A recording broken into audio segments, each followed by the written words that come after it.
Realme Narzo 100X 5G ইন্ডিয়াতে officially কিন্তু launch হয়ে গেছে। আর এই ফোনটার ব্যাটারি দেখলে কিন্তু চমকে যাবেন ভাই, 8000 mAh। চলুন বিস্তারিত আলোচনা করি এবং দেখি কি মিসিং আছে। এই ফোনটার মেইন ফোকাস কিন্তু ব্যাটারি লাইফ আর পারফরমেন্স।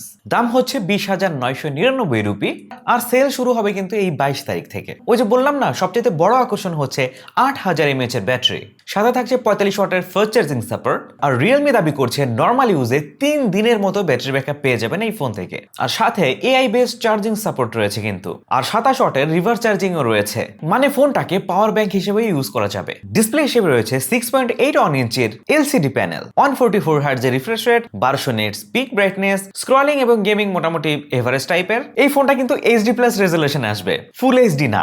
এই প্রাইস রেঞ্জে এটাকে কিন্তু আউটডেটেড মনে হইতে পারে, বাট এটাই রিয়ালিটি। এখন থেকে আপনারা এইরকমই দেখবেন। যদি প্রশ্ন করেন কেন, ওই যে ক্রাইসিস চলতেছে সেইখান থেকে বাঁচার জন্য, মানে ওইটা তো আর কমানো সম্ভব না, কমলে তো আর আপনারা নেবেন না। সো কোম্পানি ডিসপ্লেতে টার্গেট করতেছে। পারফরমেন্স হিসেবে রয়েছে MediaTek Dimensity 6300। এটা কিন্তু 6nm এর চিপ, মানে আস্তে আস্তে নিচের দিকে যাচ্ছিল, এখন আস্তে আস্তে উপর দিকে যাচ্ছে আবার, খুবই দুঃখজনক। রয়েছে ভার্চুয়াল র্যামের সুবিধা, এটা হচ্ছে আইওয়াশের একটা জিনিস ভাই, এটা নিয়ে অত লাফালাফি করার দরকার নেই। ফোনটা হিটিং কন্ট্রোলের জন্য রয়েছে 5300 mm এর ভেপর কুলিং চেম্বার। সো এই ফোনটা দিয়ে যদি আপনি হেভি গেমিং করতে চান, সেই ক্ষেত্রে কিন্তু এই ব্যাপারটা সাপোর্ট দিবে খুব। ক্যামেরা হিসেবে ফোনটিতে রয়েছে 50 মেগাপিক্সেলের সেন্সর, সাথে সেলফির জন্য পাচ্ছেন 8 মেগাপিক্সেলের সেন্সর। কিন্তু এখানে একটা কমতি রয়েছে, কোনো আলট্রা ওয়াইড লেন্স নেই, আর জুম লেন্স তো থাকলো পরের কথায়। IP65 এর রেটিং রয়েছে, সাথে মিলিটারি স্ট্যান্ডার্ড 810H এর সার্টিফিকেশন রয়েছে। সো মজবুত হবে ফোনটা, সেটা বোঝাই যাচ্ছে। সফটওয়্যার পাচ্ছেন Android 16, সাথে Realme UI 7.2, Gemini লাইভ ইন্টিগ্রেশনও থাকছে। তবে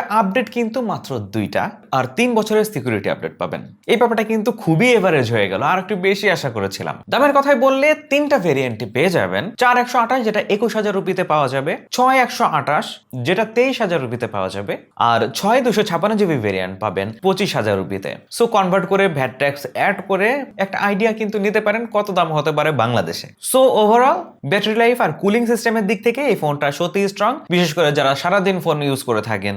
কিন্তু ডিসপ্লে আর ক্যামেরাতে মানে খুবই কমতি রয়েছে ভাই। এখন কথা হচ্ছে, এরকম অনেক বড় বড় কমতি নিয়ে এখন ফোনগুলো আসবে, এটাই এখনকার বাস্তবতা। সো আপনাদের কি মনে হয়, ব্যাটারির জন্য কি ডিসপ্লেতে এত বড় কমতি দেওয়া উচিত হলো? আপনার মতামত জানিয়ে দিন কমেন্ট সেকশনে। এখনো যারা চ্যানেলটিকে সাবস্ক্রাইব করেনি, এখনই সাবস্ক্রাইব করে রাখেন। দেখা হচ্ছে পরবর্তী ভিডিওতে। আল্লাহ হাফেজ।